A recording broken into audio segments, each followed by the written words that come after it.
నమస్కారం అందరికీ. ఆగస్టు 2వ తారీఖు సంకష్టహర చతుర్థి రాబోతుందని తెలుసు కదా.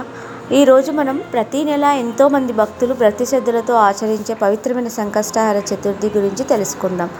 సంకష్టం అంటే కష్టాలు, బాధలు, అడ్డంకులు. హర అంటే తొలగించేది.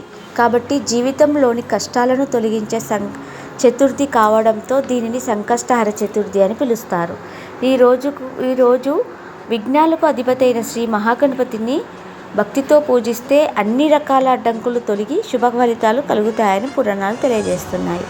హిందూ సంప్రదాయం ప్రకారం ప్రతి నెల పౌర్ణమి తర్వాత వచ్చే కృష్ణపక్ష చతుర్దశినే సంకష్టహర చతుర్థిగా ఆచరిస్తారు.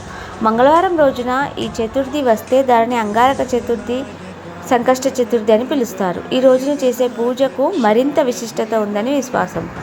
పురాణాల ప్రకారం ఏ శుభకార్యం ప్రారంభించినా ముందుగా గణపతిని పూజించడం ఆనవాయితీ. ఎందుకంటే గణపతి విఘ్నాలను తొలగించి కార్యసిద్ధిని ప్రసాదించే దేవుడు. అందుకే సంకష్టహర చతుర్థి రోజున ఆయనను ప్రత్యేకంగా ఆరాధిస్తారు. ఈ రోజున ఉదయం స్నానం చేసి శుభ్రమైన వస్త్రాలు ధరించి ఇంటిని పరిశుభ్రంగా ఉంచాలి. పూజా స్థలంలో గణపతి విగ్రహం లేదా చిత్రపటాన్ని ప్రతిష్ఠించి పసుపు, కుంకుమ, అక్షతలు సమర్పించాలి. దుర్వాగడ్డి, జిల్లేడు ఆకులు, ఎర్రని పూలు సమర్పించడం విశేషంగా భావిస్తారు. గణపతికి ఎంతో ఇష్టమైన మోదకాలు, ఉండ్రాళ్ళు, కుడుములు, బెల్లం, కొబ్బరికాయ, అరటిపళ్ళు నైవేద్యంగా సమర్పిస్తారు. భక్తితో సమర్పించిన చిన్న నైవేద్యం కూడా గణనాథుడు సంతోషంగా స్వీకరిస్తాడని చెబుతారు. ఈ రోజున చాలామంది భక్తులు ఉపవాసం ఉంటారు. కొందరు నిరాహారంగా, మరికొందరు పండ్లు లేదా పాలు మాత్రమే తీసుకుంటూ వ్రతాన్ని ఆచరిస్తారు. సాయంత్రం గణపతి పూజ పూర్తయ్యాక చంద్రగ్రహణం చేసి అనంతరం ప్రసాదం స్వీకరించి ఉపవాసాన్ని ముగిస్తారు. పూజ సమయంలో గణేశ అష్టోత్తర శతనామావళి, సంకటనాశన స్తోత్రం, గణపతి ఆధర్వశీర్షం లేక ఓం గం గణపతియే నమః అనే మంత్రాన్ని భక్తితో జపిస్తే ఎంతో శుభప్రదంగా భావిస్తారు. సంకష్టహర చతుర్థి వ్రతాన్ని ఆచరించడం వల్ల విద్యలో విజయం, ఉద్యోగంలో అభివృద్ధి, వ్యాపారంలో లాభాలు, కుటుంబంలో శాంతి, ఆరోగ్యం, సంతానం, సౌభాగ్యం కలుగుతాయని భక్తుల నమ్మకం.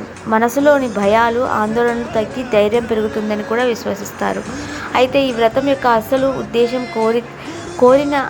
కేవలం కోరికలు తీర్చుకోవడం మాత్రమే కాదు. భక్తి, క్రమశిక్షణ, ఆత్మ విగ్రహం, దైవానుస్మరణతో మన జీవితాన్ని సత్సంగంలో నడిపించడం కూడా దీనిలోని కొత్త సందేహం.